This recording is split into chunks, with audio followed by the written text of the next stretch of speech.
Hai,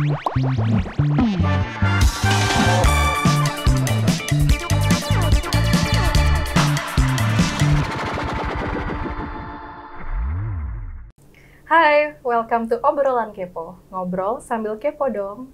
So, this is your host, Kadik Ayudia.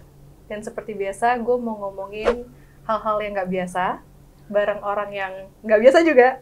So, please welcome Kak Adam, Detektif Astral. Hai, gue Adam Lucius dari Cak. Oke, gue Adam Lucius dari Detektif Astral. Yeah. Yang tak biasa. Tak biasa maksudnya apa sih, Beb? Iya, emang aneh kan? Kamu jelasin lah di sini ya. Nah, jadi gimana? Apa kabar?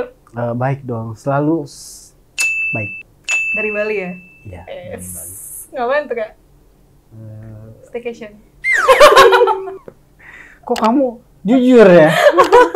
Healing lah dong, healing Widih, dong, healing. Iya dong, kan sibuk terus kan gitu kan, sibuk tidur gitu kan. Kerja dong, Sibuk sibuk bobo, kerja, ya. sibuk penelitian, terus ya mikirin klien, ya butuh liburan lah. Butuh liburan. Kalau Anda kan beda, Anda kan jatuhnya bukan healing ke Bali, pulang kampung. Pulang ya. kampung ya. Iya, Anda kan orang Bali. Jadi next tripnya saya ke Palembang. Oke, Kita ngapain? ke kampung Anda. Anda ke Palembang saya bingung, tujuannya apa? Yang terbaik. Iya Kak, jadi hari ini kita mau ngomongin soal rumah hantu. Oke, rumah berhantu. Rumah berhantu, Iya, bukan rumah hantu hantu yang ya. Kalau Masuk rumah hantu, malam. nah gitu loh. Yang tiba-tiba ada hantu gitu loh. Gitu. Iya. Gue sih jujur, kalau ke rumah hantu itu kasihan sih gue. Gue bingung, gue nggak takut soalnya. Tapi aku tahu Ya, sampai kamu- nangis. Nah kalau kamu kan, kalau gue sih jujur gue kasihan gitu. Kenapa tuh? Iya, gue bingung, gue gak ada takut gitu, gue jalan biasa aja. Dia udah capek-capek, gitu kan. Gue biasa aja gitu kan. Iya. Lucu Gitu juga ya sih. sekarang ya. Kru, bisa dibawa pulang gak sih nih? Nah, jadi kan si Kak Adam ini suka cerita soal kliennya yang di rumah hantunya tuh disterilin gitu, dibersihin gitu Iya, ya. dibersihin. Nah, aku sebagai orang awam nih Kak, nanya dulu, emang rumah hantu tuh ada beneran? Rumah berhantu tuh beneran ada ya? Bener, ada. Kenapa dikatakan rumah berhantu? Iya. Intinya rumah yang berkategori ada iblis atau jin jahat yang agresif di dalam rumah tersebut yuk. Baik yang masih ditinggalin ataupun sudah tidak ditinggali lagi. Pokoknya di jahat? situ. Iya. Oke. Kalau ditanya kenapa kok bisa banyak penunggunya? Banyak kasus. Bisa aja ada sebuah tragedi sebuah tragedi kayak ya maybe pembunuhan Oke. atau santet, sihir, atau mungkin sebuah ritual ritual satanik.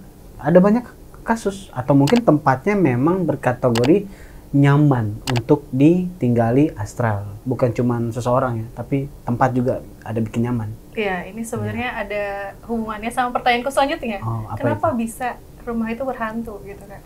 Nah, jadi kan tadi yang pertama, apakah ada rumah berhantu? Ternyata jawabannya ada, tapi kategorinya adalah yang jahat. Maksudnya Ya, iblis jahat. iblis jahat, jin jahat, gitu. bla bla bla. Ya, makanya kan berhantu berarti menghantui atau menteror, Oh, gitu oke. kan. Makna menghantui di situ adalah menteror, gitu. Bukan yang panjang ya. Itu itu teror. Nggak nyambung. Nah, kenapa bisa rumah itu berhantu, Kak? Oke, kita lihat dari sisi lokasi atau tempatnya dulu nih. Iya. Nah, kalau ditanya mungkin bisa aja tempatnya itu tempat yang memang mereka sukai, gitu loh. Ya terlepas ada didaya gunakan atau tidak ada daya guna ataupun masih digunakan, itu nggak ada hubungannya. Yang penting tempat tersebut mengandung ciri-ciri, bukan mengandung sih, mencirikan sebagai berikut yang gue tahu ya secara di lapangan setelah gue teliti dan gue pelajari. Ini berarti masuknya ke ciri-ciri ya? Ciri-ciri tempat ya. Ciri-ciri tempat yang rumah, berhantu. ya tempat Oke. berarti kan. Yaitu biasanya ciri-ciri rumah tersebut tuh biasanya lebih unsurnya rumah itu kotor dan lembab. ya. Oke. Lebih hawanya itu kan kayak lembab, kotor, itu mereka pasti sering di situ. Oke. Kedua, rumah yang deket banget dengan kotoran hewan. Jadi kalau kita punya peliharaan tuh, entah burung, entah kucing atau apapun, kita nggak kita tidak benar-benar memelihara dengan baik sampai dengan kotorannya, biasanya kotoran tersebut akan bila mana nggak dibersihkan dengan benar, biasanya akan mengundang mereka karena kan suka tempat yang kotor. Gitu. Nanti gue jelasin kenapa dia suka banget tempat yang kotor, itu gue jelasin. Tapi gue jelasin sekarang aja deh. Sekarang aja. Kenapa mereka suka tempat yang kotor? Karena balik lagi, unsur dari pembentukan tubuh si iblis dan jin itu adalah unsurnya virus dan bakteri. Oke? Ya, di mana tempat mereka di mana bakteri atau virus ini, di mana virus dan bakteri ini memang nyaman di tempat yang lembab dan kurang cahaya. Nah, terus yang poin ketiga, rumah bekas ritual dimensi lain. Jadi mungkin si pemilik rumah itu melakukan sebuah ritual satanik yang mengundang jin-jin atau iblis-iblis jahat untuk keluar dari dimensi lain, tapi di lokasi rumah itu. Maksudnya tempat ritualnya di rumah itu. Sehingga di rumah tersebut ada dimensi lain. Karena adanya ritual tersebut. Tuh. Terus rumah bekas santet. Rumah bekas santet itu? Ya, jadi rumah yang pernah dikirimin santet. Misalkan misalkan rumah gue nih, ada yang nyantet, terus gue nggak nyaman, gue pindah. Nah, rumah ini masih ada gangguan. Wow. Ngerti kan? Masih ada gangguan, walaupun si pemilik yang udah nggak ada, biasanya astralnya masih berkeliaran nih di rumah ini. Gitu loh. Nah, dia bisa aja mengganggu penghuni rumah selanjutnya, itu bisa. Wow. Pokoknya di situ. Dia bukan yang ngikutin si penghuninya? Ada dua kemungkinan jenis santetnya. Kalau santetnya memang harus sampai meninggal, biasanya tuh mengikuti, tapi dia punya dua tempat. Jadi kayak si target manusia dan dia bisa lagi balik ke rumah ini. Jadi ada dua, dia bisa berpindah-pindah. Ngerti kan? Tapi ada yang dia beli putus doang. Biasanya dia hanya mendiami lokasi ini aja. Nggak terlalu orang yang ada di rumah itu aja gitu. Pokoknya di situ.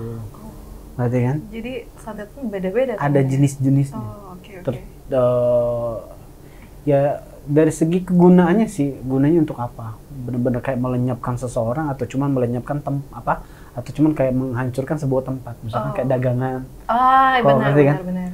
Itu beda-beda kasus dan kegunaannya. Nah, terus rumah bekas kejadian horor. Biasanya kayak orang bunuh diri gitu loh, pembunuhan. Nah, biasa kejadian-kejadian tersebut, iblis itu selalu akan ngambil kesempatan. Dia akan melakukan sebuah politik viral. Yang sebelumnya. Yang pernah gue jelasin ke kan, politik viral. Jadi politik di mana iblis akan berwujud atau bermanipulasi seperti korban, baik itu korban yang bunuh diri ataupun korban pembunuhan. Dia akan berwujud sedemikian rupa seperti si korban dan akan menghantui circle dari rumah itu. Ngerti? Isi. Biasanya seperti itu. Menarik. Tapi bisa dibersihin kan, kayak gitu kan? Bisa dibersihin. Tidak mudah tapi gimana? Tergantung demon dan iblis, demon dan level jinnya. Ada yang kalau level-level biasa tuh kayak ya penghuni juga bisa melakukan untuk pengusiran sendiri kalau untuk yang biasa. Biasanya kalau jenis demon yang sangat level tinggi itu biasanya nggak bisa sembarangan. Kadang mereka bermain di konsep di saat si penghuni berdoa, dia bisa aja menjauh dulu dari rumah tersebut. Nanti di momen 2 hari atau 3 hari dia akan datang lagi. Nah, politik melarikan dirinya pinter nih. Emang dia punya kehebatan itu kah, apa sih namanya? Balik lagi. Sebisa itu. Iblis bisa baca hati manusia. Dia tahu niat kita di saat kita pengen mengusir mereka. Banyak kasus di mana gue hari ini misalkan gini, hari ini gue dapat job untuk pengusiran. Ya, untuk kontraknya hari ini. Tapi lusanya ngerjain. Nah, besoknya gue biasanya dapet teror biasanya. Ada yang teror misalkan kayak tiba-tiba gue dimimpiin sesuatu, atau mungkin tiba-tiba di rumah gue ada datang eksistensi energi yang menandakan bahwa ya jangan ganggu rumah ini. Biasanya ada yang kayak gitu. Kalau level demonnya kuat. Kalau level demonnya kuat itu ya udah kita ngerasa kayak dihantuin gitu ya. Diteror. Biasanya sih gitu. Jadi biasanya kalau misalnya kakak udah diteror kayak gitu, kakak gimana? Gas aja atau? Biasanya jujur gue kasihan sama demonnya sih. Dia salah orang biasanya kalau nakutin. Kalau orang kan biasa ditakutin orang takut ya. Kalau gue ditakutin kayaknya sikat. Ya gue sikat gitu. Justru gue kasihan sih sama iblisnya. Enggak gitu juga sih. Nyikat tuh maksudnya gue serang balik. Gitu. Pakai jurus. Gitu. Bercanda. Oke. Wow. Nah, jadi poinnya kayak ya biasanya ya gue serang balik. Tapi biasanya tuh kalau dalam satu rumah tuh lebih dari satu biasanya. Oh. Dan kadang jenisnya beda-beda. Berarti sebenarnya rumah berhantu tuh hantunya ada banyak atau gimana? Ada banyak kadang. Enggak, intinya lebih dari satu. Dari setiap pengalaman gue lebih dari satu. Tapi yang kadang banyak ini belum tentu memberikan eksistensi yang kuat. Biasanya ada satu aja nih yang memberikan eksistensi yang kuat. Biasanya yang punya wilayah lah. Ketua gengnya? Ya, biasanya menandakan kalau dia punya wilayah adalah dia selalu ngikutin dimanapun kita pergi. Misalkan gua kurang tamu, dia ngikutin, dia mantau. Gua ke dapur, dia ikut. Nah, itu berarti dia yang kuatnya. Ih, serem banget. Iya. Ngapain dia ngikutin gitu? Dia ada yang paling serem itu kalau dia kayak merayap kayak di film-film. Itu ada yang kayak gitu. Ya? Iya, itu ada. Itu ada yang kayak gitu. Itu ngapain? Dia mantau, tapi dia nggak nyerang. Jadi dia lagi baca situasi nih. Gua kan hati gua ketutup ya. Ibaratnya tuh gua nggak keblok gitu. Jadi dia nggak bisa sabotase hati gua. Iya. Jadi dia nggak bakal bisa baca niat gue ini apa. Ngerti nggak? Jadi tipsnya adalah flat aja ya? Bukan flat, pelindungan Tuhan. Oh. Di saat kita bisa kesabotase, dia bisa baca banyak tentang diri kita. Gitu. Makanya gue bener-bener kayak ngeblok. Ya nggak ada yang boleh bisa baca kecuali gue. Gitu loh. Nah jadi dia suka ngikutin gue kemanapun itu. Ya kalau ya sebenarnya lebih serem aslinya daripada film. Hah? Lebih serem sebenarnya. Nggak mungkin nggak sih, di film tuh udah serem banget woy. Iya sebenarnya kalau di film kan lo cuma dapet apa? Ketakutan doang kan. Iya. Kalau aslinya lo dapet terornya itu teror energi, teror ketakutan, apa ya? Bentrok energi, lo kan terasa banyak hal. Iya sih. Bukan ketakutan, tapi lo dapet serangan mental. Kan enggak? Mental serangan kayak misalkan ada orang yang bentak-bentak lo, misalkan orang pihak berwajib misalkan, lo tau kan pihak berwajib kan galak tuh, dibentak-bentak, lo serangan mental kan buat lo kan? Iya. Nah bedanya dia memberikan serangan mental berdasarkan eksistensinya dia, arti perwujudan dia, fisiknya, wujudnya, jeng. Tapi emang energinya ada, gitu, energinya ada, pokoknya di situ. Nah ada berapa iblis yang memang harus diperhatikan nih. Biasa dia cuman kayak memperhatikan dan mengawasi. Ada iblis-iblis yang memang dia bisa masuk ke dalam pori-pori kulit manusia. Itu ada. Maksudnya dia bakal menyatu sama kita gitu? Dia masuk ke dalam pori-pori tubuh kita. Terus ngapain? Dia akan membuat sebuah kerugian. Baik itu dari segi penyakit biasanya. Nah ini biasanya yang iblis ini agak levelnya agak lumayan kuat nih. Jadi gue pernah menemukan dari sebuah investigasi ke rumah kosong saat itu ya, rumah kosong. Jadi itu kan malam, gue sendirian. Gue cuma pegang senter doang. Gue kan orangnya ini apa ya? Sendirian. Karena gue kan meneliti gitu kan. Oke. Kalau ya gue dulu kan apa ya, memang agak aneh. Iya. Ini loh definisi aneh yang tadi aku maksud. Ya gitulah ya. Nah, terus gue senterin tuh. Pencahayaan kan berarti di depan kita loh. Nah, si iblis yang masuk ke pori-pori ini, dia biasanya selalu berada di sisi yang mana gelap kita. Dan dia cepat pergerakannya. Dia dari belakang nih. Kita di saat ini kan gue nggak di sini nih. Center di sini nih. Biasanya di mana gue bergerak ke kanan, berarti dia akan ke kiri, menghindari cahaya itu. Dia pinter main ini nih. Ada iblis jenis ini nih yang gue tahu. Ngerti kan? Emang mereka nggak kuat cahaya gitu apa gimana? Dia nggak suka. Dia nggak suka dan memang dia akan nyerang dari sisi kegelapan. Gue taruh ke atas, dia akan di bawah. Dia kayak shadow banget. Dia shadow banget. bener-bener kayak bayangan. Dia bener-bener kayak bayangan. Berarti kayak di film-film tuh sebenarnya by ini ya, penelitian juga ya? Nah, gue makanya jujur Hebat gue agak bingung kenapa Iya. banyak konsep-konsep di film itu kok benar di lapangan. Dan itu film luar negeri juga nggak Luar sih? negeri. Yang itu gue bingung, mereka tuh dapat narasumber dari siapa? Iya, Kok nggak itu. izin-izin gue ya? Harusnya gue yang diundang. Iya. Mungkin next Iya time dong. kita bisa bikin film ya. Harusnya tanya gue dulu. Bener Iya nggak sih? gitu ya? Iya nggak sih? Gitu. Iya, Nggak, oke. ya contoh kayak ya itu kalau salah satu kelemahan film Indonesia sih. Iya. Kenapa mereka nggak undang gue? Nanti kalau mau ngundang dia, kontak saya. Jadi poinnya di situ Oke, sih oke, intinya. oke. Jadi kayak bener-bener kayak gue ngerasa film luar negeri itu memberikan sisi realita. Kalau yang di luar negeri ya? Iya, jujur kayak film realita. Bener-bener dia bermain tentang konsep demon dan jin seperti apa. Kalau Iya. kita kan cuma kayak penampakan-penampakan doang. Itu kan sebenarnya nggak gitu-gitu banget sebenarnya. Hantu-hantu aja gitu ya? Iya. Kalau ruang luar negeri itu bener-bener ngasih kayak konsep real story. Iya Sebenarnya sih. Lebih ada penelitiannya, ada kayak berbobot dan Nah, kayak gitu-gitunya. contoh kayak film IT ya. Si film IT tapi nggak tahu nah ya. Film IT. Contoh Ini kenapa beneran gue aja. bilang menyebutkan film IT atau IT gitu? Karena konsep dari film tersebut tuh realita banget ya. Jadi serangan atau teror demon atau iblis itu ada tahap pertama, itu tahap perang mental. Di saat dia menteror kita, teror mereka tuh paling lama 30 menit, 35 menit. Teror mental. Ini kalau Teror misalnya, mental, jadi perang mental. Siapa yang takut? Lu atau dia? Ngerti? ngerti. IT gitu kan? IT gitu kan? Iya. Dia nakut-nakut, semakin kita takut makin dia kuat, makin dia Oh. berani, ya makin gede dan dia bisa berevolusi seperti yang kita takutin. Ya nggak sih? Iya. Ya. Di saat kita berani dia kecil dan nggak jadi apa-apa. Menarik. Iya kan? Iya.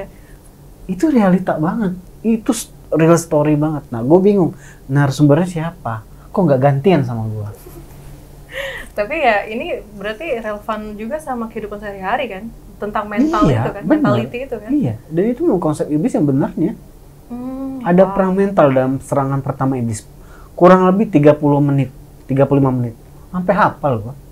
Gitu. Oh. Bahkan kalau misalnya kita di hidup sehari-hari nih ya Kak, berarti kan misalnya aku ngerasa agak takut gitu. Berarti ya udah lawan aja gitu. Lawan aja, Gitu. Tuh guys, dilawan jangan aja. takut. Karena prinsipnya adalah kita lebih takut dia apa Tuhan. Iya. Terus lebih takut Tuhan dong. Gitu loh. Kalau kita lebih takut dia berarti kita nggak punya keimanan dong kalau gitu. Iya, benar. Iya. Wow. Yang belum nonton IT, jangan nonton IT karena kita nggak di-endorse. Oke. Teman saya mau gitu kadang-kadang. Nah, Oke. terus Apalagi? Tadi ada tambahan lagi nggak sih dari ciri-ciri apa tempat yang berhantu itu? cukup sih, intinya poinnya adalah ya mereka akan menyerupai sesuatu yang berhubungan dengan korban. Oke, Oke. baik itu bunuh diri, kasus bunuh diri ataupun kasus pembunuhan. Balik lagi, ini masuk kategori politik viralnya iblis dan jin. Dia akan menghantui circle-circle manusia di sekitar rumah tersebut untuk ya kalau ditanya untuk apa Kak? Untuk menjauh, politik ini digunakan iblis untuk menjauhkan manusia dengan Tuhannya. Biar hubungan manusia dengan Tuhannya itu bermasalah. Oke. Ngerti kan? Motifnya balik lagi ke hal itu ya. Yep. Nah, tadi kan ciri-ciri tempatnya tuh Kak. Nah, kalau ciri-ciri kejadian rumah yang berhantu tuh gimana? Ciri-ciri kejadian rumah berhantu. Sorry ya gue pakai tab soalnya terlalu banyak. Oke, canggih juga Anda ya. Saya bingung nyebut saya dukun atau apa. Waduh. Oke, canda. Yang pertama, setahu gue pribadi, kita ngomong ciri-ciri kejadiannya. Tadi Iya. kan ciri-ciri tempat. Ciri-ciri tempat. Sekarang ciri-ciri kejadiannya. kejadian. Yang pertama, kalau di rumah kita nih, di rumah kita pribadi, ya bukan ya bisa aja di hotel atau di rumah kita pribadi atau di kantor, sama aja sih, sama Iya, aja, bukan iya. ngomongin rumah aja, Tempat berarti ya. tempat, gitu ya. Ciri-ciri tempat, ciri-ciri kejadian kalau suatu tempat itu ada hantunya. Oke. Oke. Satu, sering terdengar suara gaduh yang tidak ada sumber. Pernah nggak di lantai 2 tiba-tiba kayak ada yang jalan lari-lari? Itu kan umum. No, lantai 2 Beb, bukan plafon. Oh, iya. Pernah nggak di rumah kalian nih ya? Kalau tiba di malam hari tuh kayak ada yang lari-lari. Ih, pernah lagi. Kayak gitu. Tapi mungkin itu tikus. Kalau di plafon oke, tapi masa di lantai 2 ada tikus?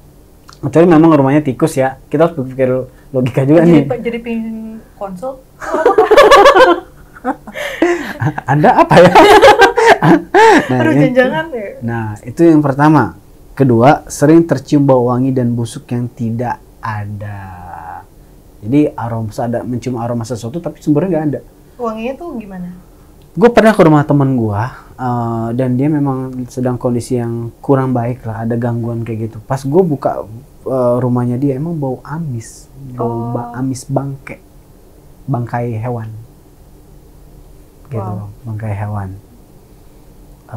Nah di situ gue ngerasain kayak wah bau gitu, kayak benar-benar kayak mencium, ya nggak ada sumber. Kita cari-cari nggak ada. Tapi kalau nggak salah itu 25 menit sampai 25 menit atau 30 menit setelah itu tiba-tiba hilang. Kok bisa? Nggak ngerti. Kakak usir ya? Nggak ngerti, tiba-tiba itu gue juga belum sangat bukan diusir, lebih konteksnya saat itu gue lagi pulang proyekan kerja, jadi tidak mengaktifkan energi gue saat itu. Jadi lagi kayak mode manusia biasa. Dia bisa dua kepribadian. Nah, bukan kepribadian sih, bukan bipolar sih. Ya. Tolong psikolog ya, tolong. Nggak bercanda. Nah, jadi terus sampai di mana? Kan kakak lagi mode manusiawi lah, mode kerja. Gue sama tim gue lagi pulang event pulang event musik. Pas di situ gue ngerasa kayak ya mencium aroma, bukan gue doang, semua. Iya. Bau kayak bangkai tikus, tapi kayaknya bukan bangkai tikus deh. Gue lupa ingat, tapi intinya bau bangkai aja. Tapi gue rasa bukan bangkai tikus deh. Nah itu kalau nggak salah antara 20 menit atau 25 menit itu hilang. Nggak ngerti gue. Padahal baunya nyengat. Kenapa tuh? Nggak ngerti. Berarti dia udah hilang apa gimana? Ya waktu itu gue kan nggak aktif ya, nggak aktifin. Karena gue udah capek kerja normal. Kalau gue langsung mengaktifkan energi yang gue dunia lain, gue drop. Gue nggak bisa langsung tek berpindah. Jadi gini beb, kalau kita lagi kerja normal itu yang bekerja itu otak gue. Tapi di saat gue lagi kerja nggak normal, yang bekerja itu hati gue. Ngerti? Iya. Nah, kalau sistem kerja hati itu lebih berat daripada otak. Tadi kan kakak bilang switch dari mode serius sama mode kerja, mode serius sama mode dunia lain. Jadi poinnya adalah di saat kita bekerja secara normal, yang bekerja dari gue itu adalah otak gue. Tapi di saat gue bekerja untuk dunia lain, yang bekerja itu hati gue. Jadi hati itu kalau digunakan untuk bekerja itu bisa lebih capek daripada otak. Gitu. Ya analogi gini lah ya. Lo bekerja 2 jam, tapi situasi di tempat kerja lo nggak nyaman. 2 jam aja. Lo kerja tapi hati lo bekerja untuk memikirkan yang penting. Itu kan bekerja dong. Iya. Lo sampai bisa sakit gak? Bisa. Nah, sama. Malah lebih capek karena makan hati tuh. Nah, jadi kerja beneran. Ngerti kan sekarang? Ngerti kan? Ngerti dong. Paham sekarang? Paham kan? Ngerti kan sekarang? Ngerti. Jadi intinya kasar. Ya aneh banget kalau ada, kan yang namanya bau kan pasti ada sumbernya dong. Iya. Nah sih ini nggak ada sumbernya sama sekali. Itu yang buat gua sama tim gua tuh kayak aneh, dari mana sih gitu. Tapi kakak bisa yakin itu rumahnya berhantu dari mana? Kan kakak nggak aktif. Dia bukan lagi rumah berhantu, tapi setahu gue pribadi dia memang ada cerita kalau dia lagi fase kayak dikerjain mantan suaminya. Itu menurut ceritanya dia. Tapi saat itu kan gue lagi mode kerja dan gue nggak bisa ikut campur aja urusan pribadi orang. Gue nggak bisa, terkecuali orang itu memang ya berkategori ya klien gue. Gue harus melakukan sebuah ya etika profesional lah. Nggak semua harus ikut campur, pokoknya gitu. Kecuali minum es campur. Aduh, gimana ya nanggepinnya ya? Biar gak serius banget di sini. Nah, terus ya. Berikutnya ciri-ciri kejadiannya adalah sering terdengar suara-suara aneh yang kayak misalkan kayak gitu. Oh. Kayak lu lagi misalnya nonton film, Iya, iya. tiba-tiba ada kayak gitu loh, ngerti nggak? Oh, iya, Kayak iya, iya. gitu, kayak ada Aduh, yang nggak pernah. berbisik. Takut banget deh. Nah, itu kayak TBL gitu. sih. Terus. Padahal Iya, nggak ada iya, suara, kayak bunyi suara tek tek gitu loh, atau apa, ngerti kan? Kayak ada yang nangis. Ih, takut banget. Nah itu tanda-tandanya kalau rumah itu berhantu. Tapi yang memang nggak ada sumber ya. Iya. Ya kecuali memang ada yang nangis, anak kecil nangis, memang anak kecil nangis ya itu bukan konsep rumah berhantu ya, yang tak bersumber. Iya. Sebuah suara yang tak bersumber yang ada maksud di sini. Berarti emang yang di film-film itu bener juga lagi-lagi ya, yang ciri-ciri kayak gitu ya. Oke. Terus benda bergeser dengan sendirinya. Itu ada yang kayak gitu. Berarti ini udah kuat banget dong. Ini udah biasanya dimunya kuat banget, tapi jarang kita temui. Ada beberapa kasus ada yang kayak gitu. Tiba-tiba kipas nyala sendiri. Oh iya benar. Ada yang kayak gitu. Gue dapat videonya dari klien gue. Ada yang kayak gitu. Nah terus perubahan suhu ruangan berubah secara tiba-tiba. Hah? Jadi misalkan yang tadinya adem kayak gini, tiba-tiba jadi hangat. Oh, bukan AC-nya rusak ya? Bukan. Kadang tapi perubahannya itu aneh. Secara perubahannya signifikan. Jadi mereka kan unsurnya bisa panas, bisa dingin ya. Tergantung settingan dari mereka. Sebenarnya bukan kan banyak mitos atau orang mengatakan bahwa kalau dia suhu demon atau jinnya suhunya dingin, berarti dia adalah yang baik. Oh, ada yang bilang kayak gitu. Enggak gitu juga sebenarnya. Enggak gitu. Atau ada yang bilang kalau dia unsurnya panas berarti dia jahat. Enggak gitu. Semua demon dan jin bisa melakukan kedua hal ini. Bisa mendinginkan tubuhnya atau menghangatkan tubuhnya. Berarti karakternya emang beda-beda ya? Nggak bisa dipatokin? Nggak bisa dipatokin. Jadi, mereka bisa, panas atau dingin mereka ini sangat amat kuat. Jadi kita bisa merasakan. Kita ngomong suhu ya? Ya, bukan guru, tapi suhu. Suhu ruangan. Oh suhu, ampun suhu. Duh sorry ya, saya agak nggak nyampe nih jokesnya. terus Kak. Poinnya gitu. Oh suhu itu ya. Tapi suhu itu bisa di orang gitu nggak sih? Kayak misalnya aku punya teman gitu ya. Pas dekat dia tuh kayak suhunya panas banget. Itu kayak gitu nggak sih? Ya itu berarti kan ada sumbernya. Dari dianya? Iya dari dianya. Misalkan kadang habis olahraga nih, lari. Hawa gue panas dong. Oh, ya kan? Lagi ya. Ya beda lah.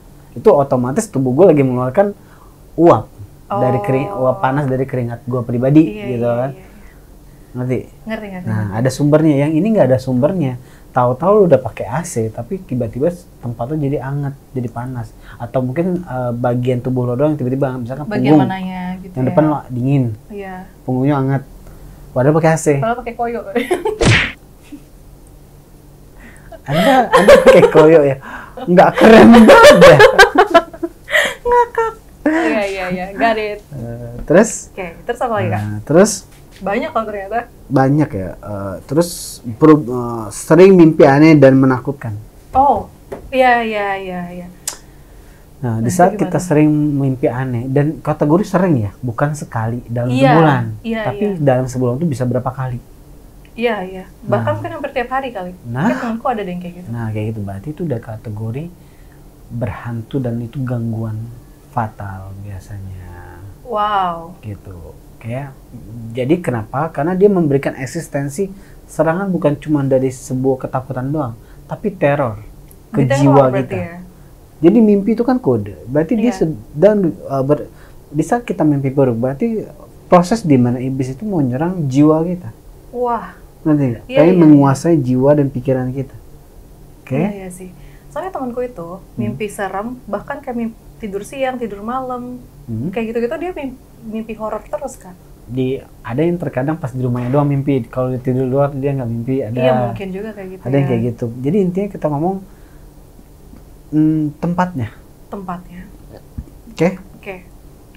Terus sering mengalami erep-erep atau erep-erep non medis atau ketindihan. Gitu. Beda ya. Ketindihan ya. Kalau ketindihan non medis kan sleep paralysis itu buat gue umum dan selalu berada di pertengahan tidur biasanya kalau sleep paralysis ya. Iya. Dan nggak ada teror hantu-hantuan biasanya setahu gue pribadi ya. Cuman emang kaku aja gitu. kaget atau apa Iya. gitu kan. Nah, kalau ketindihan yang non medis biasanya itu dia disertai ciri-ciri, kita ngomong non medisnya ya. Iya. Biasanya ada teror dan teror eksistensi si di mana tuh iblis ini. Kayak Baik itu, nunjukin gitu. nah baik itu lewat mimpi ataupun nilai ketakutan. Oh. Ngerti? Iya, iya, iya. Nah poinnya di situ. Itu salah satu ciri-cirinya Nah. juga. Nah poinnya di situ. Ini kita pernah bahas sebenarnya ya. Pernah sih di yang mana ya? konten-konten Ya pokoknya berikutnya. silahkan ditonton aja, kita lupa Ya. yang mana sih. Oke. Nah terus hewan peliharaan yang kita yang ada di rumah kadang tiba-tiba sering berperilaku aneh. Tiba-tiba kayak kucing atau anjing melihat ke sebuah spot, Iya. tapi diem gitu. Iya, iya. Aneh gitu, ngerti gak? Dogiku sering gitu. Nah kalau enggak dia bersuara, tapi kayak bersuara itu ada nilai kayak ketakutan Iya, iya, atau benar-benar. kayak emosi. Tapi dengan suatu tempat off spot aja.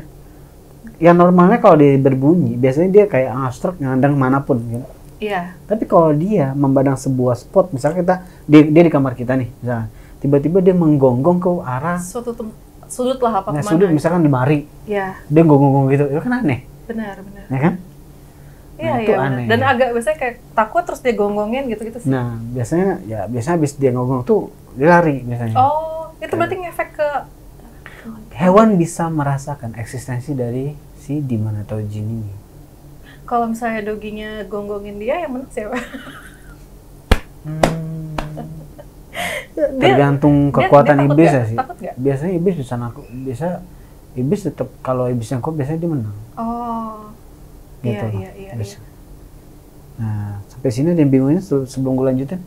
Gak ada yang bingung, cuman terkejut aja. Terkejut. Terkejut. Terus bagian tubuh kita seperti disentuh. Nah, Ada yang kayak gitu, yang kayak Ya, ya, ya, Ada ya, ya? benar. Kayaknya lo kok pernah deh kayak gitu di suatu rumahku yang lama. nah, itu biasanya sering. Ini sering, kita ngomong sering ya. Iya, sering. Bukan Nggak cuma sekali dua kali aja, tapi sering. Oke. Ya, kalau sekali ya anggap aja kesentuh apa ya nggak sih gitu loh, kita nggak sadar Iya. gitu loh ya, atau mungkin ya banyak hal badan kita bisa kesentuh banyak hal. Kok dia bisa sekuat itu nyentuh kita? Balik ke level dari demon atau jin itu sendiri. Oh. Kalau kategorinya dia levelnya udah kuat, biasanya dia bisa menyentuh gitu ya. Oke. Nggak menyentuh ngeremes gitu, nggak, lebih ke Kayak kayak gangguan gini. aja gitu ya. Nah, gitu doang sih. Ngerti kan? Poinnya di situ. Emang goalsnya dia biar kita takut ya. Yep. Poinnya di situ. Kalau misalnya kan, kalau aku sekarang ya kak, misalnya aku ada gangguan-gangguan kayak gitu, karena aku capek, aku kayak ngambil sapu terus aku kayak pergi. Temannya Adam ya? Anda temannya Adam ya? Iya. Kan aku kan kesel ya, udah capek terus ada gangguan. Akhirnya aku kayak pergi hus, aku semprot gitu. Oke. Ngaruh nggak? Pakai apa? Ke alkohol, kan kakak yang ngajarin. Dia ngajarin kalau misalnya apa yang hantu-hantu gitu kan takut sama kebersihan lah. Kebersihan. Nah, alkohol kan ya aku Bisa. asumsi, Tapi nggak semua ya. Tapi nggak semua. aku kayak gitu. Nah, itu Bisa. ngaruh nggak? Ngaruh. Nah. Iya. Jadi guys, besok kalau kita ngerasa rumah kita atau kamar kita berhantu, siapkan sapu lidi. Sapu lidi dan alkohol, oke? Iya guys, Di saat Anda takutin, Iya. takutin balik, Bener. biar kaget dia. Di saat Anda memegang sapu dan alkohol, Anda sudah menjadi Ghostbuster. Silahkan dicoba di rumah, oke? Makasih Oke. tipsnya. Ada lagi nggak? Mata sering melihat sesuatu yang bergerak dengan cepat. Jadi kita feeling kayak tiba-tiba kayak ada sesuatu yang gerak gitu. Dan itu sering, ngerti nggak? Jadi misalkan gini, iya. gua ngadep depan, misalkan gua nonton TV, tapi kayak di sebelah gua tuh ada yang benda bergerak tek gitu. Oh. Nah itu sering, kalau itu sering ya. Kalau cuma sekali dua kali, Iya, kalau iya, itu iya. sekelibat, bisa aja kayak gitu. Oke? Oke. Nah poin berikutnya, bayi sering menangis sendiri. Oh. Nah, jadi kalau anda di rumah sudah punya baby yang kecil ya, bukan baby yang gede. Kalau baby yang tiba-tiba nangis tanpa ada sebab dan itu sering di tiap malam, di tengah malam, itu wajib untuk kita cari tahu. Entah, kalau kita berpikir tentang kelogisan dulu nih, kalau dia emang sakit ya mungkin wajar ya.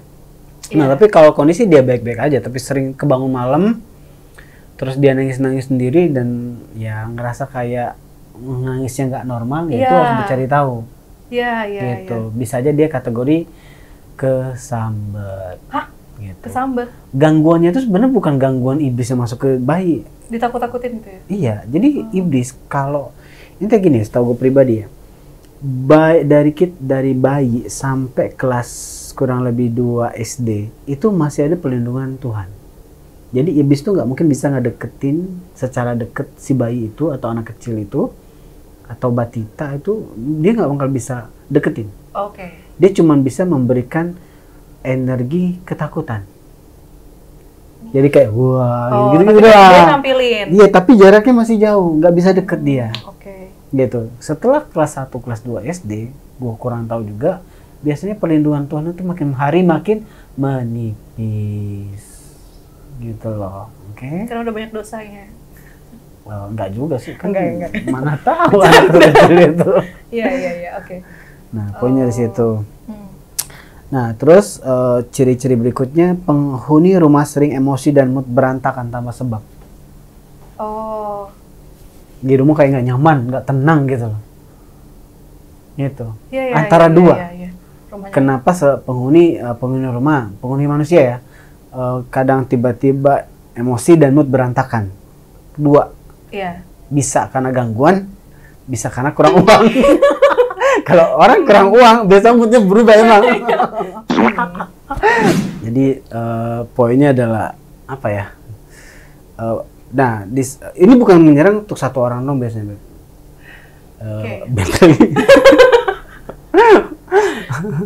Dia biasa menyerang untuk beberapa orang yang sensitif. Jadi satu rumah misalnya ada 5 orang atau 6 orang, biasanya dia akan nyerang ya semua yang bisa dia serang secara manipulasi perasaan. Nah, kan tadi berarti itu kayak ciri-ciri yang terjadi kalau rumah kita tuh berhantu ya. Nah, sekarang kalau misalnya spot-spotnya dalam rumah yang biasanya apa sih? Oh, dalam ruangan gitu maksudnya? Iya, yang dalam ruangan tuh di mana aja biasanya, Kak? Nih, spot ruangan yang sering ada ditinggali sama makhluk astral ya? Iya. Atau hantu atau jin atau iblis. Jin dan segala macam. Di saat gue lagi pembersihan di rumah-rumah klien, di saat gue pembersihan di rumah-rumah klien, kebanyakan itu yang gue rasa, yang gue sering temui itu, yang pertama itu kamar mandi pasti. Kamar mandi ya? Kamar mandi. Kebanyakan. Yang pertama itu kamar mandi. Karena lembab kan? Lembab, terus juga kan berhubungan dengan kotoran. Iya. Gitu. Oke. Jangan salah, kotoran itu mereka konsumsi. Hah? Iya. Untuk berapa jin itu makanan mereka. Gitu. Wow. Yang kedua, kamar tamu. Kamar yang jarang ditinggal, bukan ditidur, ini sih gak enak sebenarnya. Kamar tamu, maksudnya kamar tamu lah. Yang gitu ya? ditempati. Kamar tamu yang jarang ditempati. Jadi kan dia khusus kita tidur di kamar tamu kalau ada tamu aja. Biasanya gitu kan. Iya, benar. Nah, itu biasanya sering. Gitu. Kita ngomong rumah ya. Iya. Nah, terus teras belakang rumah. Teras belakang rumah, oke. Biasanya sering kalau hujan-hujan, biasanya ada beberapa momen kasus kejadian itu mereka kayak melihat eksistensi dari teras belakang rumah. Oh. Pokoknya maksudnya kenapa harus belakang rumah? Kayak outdoor gitu? Entah lah ya, gue ngerasa ada sisi di mana kayak mereka suka aja di tempat-tempat seperti itu. Oke. Teras belakang rumah, bukan teras depan, teras belakang rumah. Iya. Jadi kalau Anda punya teras di belakang rumah, hubungin saya. Untuk apa? Untuk bersihin rumah bagian belakang. Servis.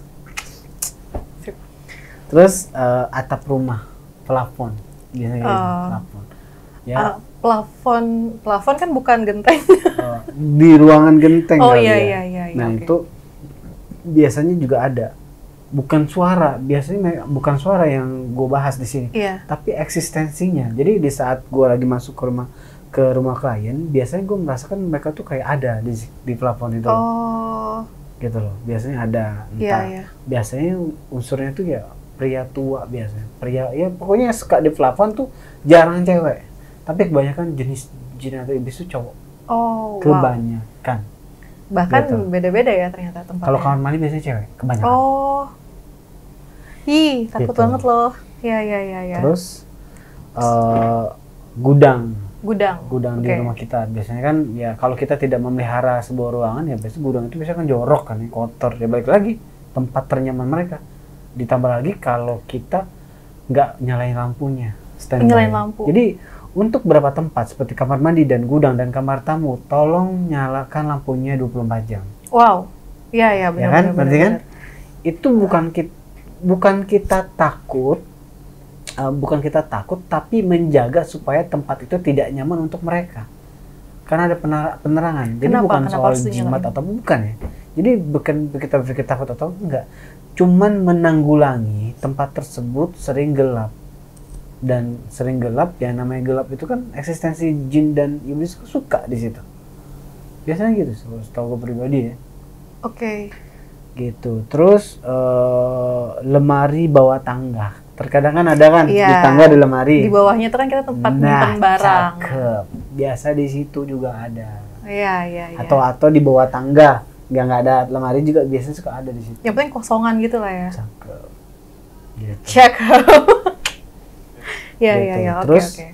kalau ditanya spotnya, tempat dia biasanya tinggal tuh di mana aja sih? Iya, Yang setahu gue pribadi itu kadang di bawah kasur paling sering. di bawah Jadi kasur. kalau film-film horor tuh kan di bawah kasur ya? Iya. Itu beneran. Biasanya kan kayak ada suara-suara di bawah kasur, terus pasti scene-nya kita lagi ngintip gitu kan. Iya. Ngintip ada apa nih gitu. Dan Iya, biasanya ngagetin. emang di bawah kasur ada. Kenapa? Gelap, kotor, oke, Iya, lembab. iya. Biasanya seperti itu.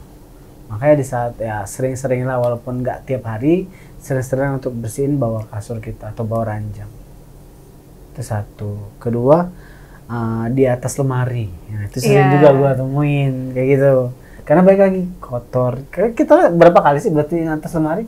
Hampir nggak pernah kan kadang. Kayak lupa deh Iya. spot itu di dalam Iya. rumah kita. Iya sih. Biasanya kita lupa untuk bersihkan ke atas lemari. Iya, benar-benar. Iya nggak? Benar. Kecuali kalau atas lemarinya sampai atas tembok. Iya. Itu nggak masalah. Tapi kadang-kadang kayak lemari itu cuma ini misalkan atap ya. Iya. Atap. Biasa lemari di sini. Dia besok dia Oh. ada di sini. Kecuali sampai Iya. atas banget biasanya enggak. Tapi kalau di film hantu tuh biasanya di dalam lemarinya. Di lemari juga ada. Di dalam lemari, Oh. atas lemari. Tapi kebanyakan. Kita ngomong kebanyakan ya. Iya. Di atas lemari. Oke. Kebanyakan. Gitu loh. Waktu kemarin ini kalau gue jujur aja nih. Gue harap ini cewek gue nggak nonton. Gue harap Oke. sih. Jadi sebuah momen gue lagi Ternyata nggak jomblo. Terus? di sebuah momen gue lagi video call sama dia Iya. nih, malam. Tapi Iya. gue gak cerita sama dia. Nah, Ih, terus? dia lagi video call. Jadi di samping dia tuh kan lemari kan, lemari. Iya. Nah ternyata ada eksistensi di sini, tapi gue nggak kasih tahu sama dia. Dan itu selalu ada. Dan ya waktu itu kan gue memang lagi mode manusia ya, tapi Iya. feeling gue tuh radiasi kuat. Dia kayak Iya. nunjukin kayak anak kecil lagi duduk. Ih. Kakinya, gue ngerasain ada kakinya gitu. Iya, iya, Kebayang iya. kan ini lemari. Iya. Lemari, nah kakinya nongol, kepalanya nggak kelihatan, anak cowok, laki. Wah. Habis ini Gitu. cewek lu nangis sih. Kayak ya orang bilang dia memanipulasi gue seolah-olah kayak jiwa anak yang tersesat padahal jin gitu. Oke. Gitu. Tapi gue harap dia nggak nonton sih. Kalau dia Kalau kayaknya kakak harus yang jawab sih. Pasti dia nonton. itu udah lama banget sih. Itu udah lama banget kalau nggak salah. Udah lama banget sih. Sekarang udah nggak ada. Ini kayak sebenarnya lagi ngeles biar nggak disuruh bersihin kamarnya sih. Udah jadi mantan soalnya. Jadi Sudah gosip. jadi mantan. Sudah jadi mantan. Oke. Oke. Nah, terus pojokan kamar. Biasa pojokan kamar. Di sudut-sudut kamar gitu lah ya. Ya, biasanya gitu. Contoh kayak di sini nih. Ih. Sering nih. Ada nih. Hah? Biasanya eksistensinya tiba-tiba nongol dari sini. Kenapa? Tapi abis itu dia nyesel. Dia nyesel pas lihat gua, nggak jadi dah. Ya anjir kan. Orang yang Jadi salah. gue. Iya, Nih, iya, iya. Yang ada gua yang takut katanya. Dia Bener, pergi. bener. Di sini lucu. Astral dan iblis dan jenisnya lucu. Mencoba eksistensi tapi akhirnya nyesel. Kayak salah orang. Salah gue gitu ya. Salah gitu kan. Oke, lagi Kak. Berikutnya adalah pojokan kasur. Pojokan kasur udah ya. Pojokan kamar. Udah. Nah, dari kakak sendiri kan biasanya sudah sering nih nanganin klien gitu ya. Ada nggak sih Kak kayak pengalamannya ketemu tempat yang serem banget atau yang aneh banget gitu? rumahnya, rumah berhantunya? Ada sih, itu lebih ke sebuah jadi saat itu pembersihan di rumah klien. Iya. Nah, rumah klien ini sebenarnya sudah mengalami dua orang meninggal. Di rumahnya? Ya, di rumahnya. Tapi dengan tidak karena penyakit. Tiba-tiba aja. Tapi ya memang medis awalnya kan, jantung atau apa. Tapi tiba-tiba aja katanya dia lagi sehat walafiat, tapi kok tiba-tiba meninggal dengan jarak yang dekat. 2 orang itu? Jarak yang dekat. Oke. Terus? Nah, pas dicek ternyata ini bukan gangguan, tapi ini santet. Beda ya, gangguan sama santet itu beda. Kalau gangguan tuh berarti niat dari Pak Iblisnya aja. Tapi kalau santet berarti ada 2 gabungan energi manusia jahat, doa energi manusia jahat dan energi iblis menyatu jadi satu. Iya. Makanya serangannya lebih kuat. Nah, ternyata pas gua cek kategori dari gangguan rumah tersebut adalah santet. Bukan cuma gangguan astral doang, tapi santet. Santetnya tujuannya apa? Ya, untuk menghancurkan ataupun melenyapkan semua isi rumah. Wah. Ini berhubungan dengan kasus warisan, sering terjadi. Warisan. Ya itulah kadang kalau udah ngomongin uang, ya lupa lah ya. Mana saudara, mana teman, mana pacar, mana kekasih. Benar. Nggak tahu. Benar. Realitas sih. Segala cara lah ya dilakuin ya. Iya. Untuk bisa dapetin harta gono gininya kali ya. Iya, bukan gono gini. Biasanya lebih untuk kayak warisan. Bukan gono gini. Kalau gono gini kan bekas kepercayaan. Ya, lebih ke konteks kayak misalkan kita banyak keluarga nih. Nah, tiba-tiba nenek mewariskan. Nah, itu biasa rebutan kayak gitu. Nah, makanya penting kalau kita sudah tua, jadi warisan kita tuh dinotariskan. Ya, dinotariskan udah dikasih kemana. Dan jadi harus adil. Jadi nggak ada nih kasus-kasus kayak gini, tapi ya terus Kak. Ya, yang paling berat sih di situ. Karena 2 orang udah meninggal dan memang kasusnya tuh gangguan. Kan tadi Kakak bilang kayak dia mau menghancurkan satu rumah kan? Kan berarti orang keluarganya ada banyak dong, ada istri, suami, anak gitu. Nah, yang udah berhasil tuh 2 orang. Yang lainnya saat itu adalah ibu dan anaknya perempuan. Anak kandung perempuan. Korbannya tuh. Korbannya. Oke. Poinnya di situ. Dan memang kenapa gue bilang itu gangguan? Karena ciri-cirinya ya tiba-tiba salah satu si anaknya ini sebelum meninggal tuh sakit tapi nggak pengen kukunya dipotong. Hah, aneh banget. Ya kan? Dulu nggak kayak gitu, tapi setahun sebelum meninggal itu dia ngerasa kayak setahun kurang lah, nggak setahun pas, setahun kurang. Jadi dia tuh mau melihara kukunya jadi panjang segini. Ih, takut. Nah, iya. Ini konteksnya kata dia gitu kan, dikasih tahu fotonya. Nah, ya intinya menciri-cirikan lah. Oke, terus berarti kan itu udah fix ya, berarti memang disantet lah gitu. Nah, terus Kakak sendiri gimana tuh? Penanggulangannya gimana? Kadang akhirnya ya menghancurkan dari segi energi santet itu. Oke. Beserta iblis-iblisnya sih. Dan kadang kembalikan ya porsinya Tuhan ke Tuhan lah. Tugas gue kan membersihkan semampu gue nih. Ya sisanya tuh gue balikin ke Tuhan. Dan gue kembalikan lagi ke penghuninya. Bahwa gue harus memperkuat iman dari penghuni rumah ini. Atau yang orang-orang yang meninggal di rumah ini bisa dibilang. Oke. Konsepnya gitu. Ya, jadi penasaran sih. Terus yang santet gimana nasibnya? Ya pokoknya intinya sih sudah aman. Dia ngerasa kayak udah aman. Dan gue juga suka waktu itu pernah nanya gimana rumah, katanya lebih enak. Dan katanya kalau dia ngajak tamu atau saudara, dia ngerasa kayak tamu atau saudara ini mengatakan bahwa lebih enak tempatnya. Oh, iya sih. Gitu, berbeda. Mereka merasakan demikian. Oke. Nah, sebelum kita penutup segmen ini, ada nggak sih kayak saran-saran buat yang nonton mungkin pesannya buat yang nonton? Ya, yang penting kalau kita tinggal dimanapun itu, betternya itu kita harus jaga kebersihan dimanapun kita tinggal. Harus jaga kebersihan. Bukan cuma kebersihan tempat, tapi juga kebersihan hati. Dan juga harus menjaga iman. Itu aja. Selamat kok hidup. Itu aja sih. Ya semampu kita lah ya. Semua orang tuh nggak mungkin sempurna. Gue pribadi pun tetap manusiawi lah. Ya pasti bikin dosa lah. Tapi gue tuh pinternya gini. Ini boleh dicontoh. Gue selalu melevelkan kebaikan gue lebih tinggi daripada dosa atau keburukan gue. Jadi biasanya gue akan memilih salah satu dosa aja di antara semua dosa. Karena nggak mungkin gue bisa sesempurna itu kan. Kita jadi manusia. Nah, biasanya gue akan mengukur ini segimana ukuran dosa ini seberdasarkan feeling gue aja, permainan hati gue aja gitu. Yang penting kebaikan gue lebih besar dan lebih tinggi daripada derajat si dosa gue gitu. Oke.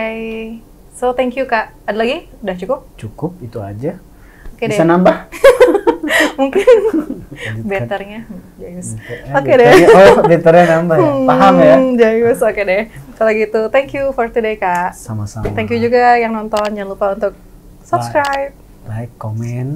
Ya, mungkin kalian ada input-input positif apa? Atau mungkin next content mau bahas apa? Yap. Ya. Jangan lupa ya untuk komen ya. Bye.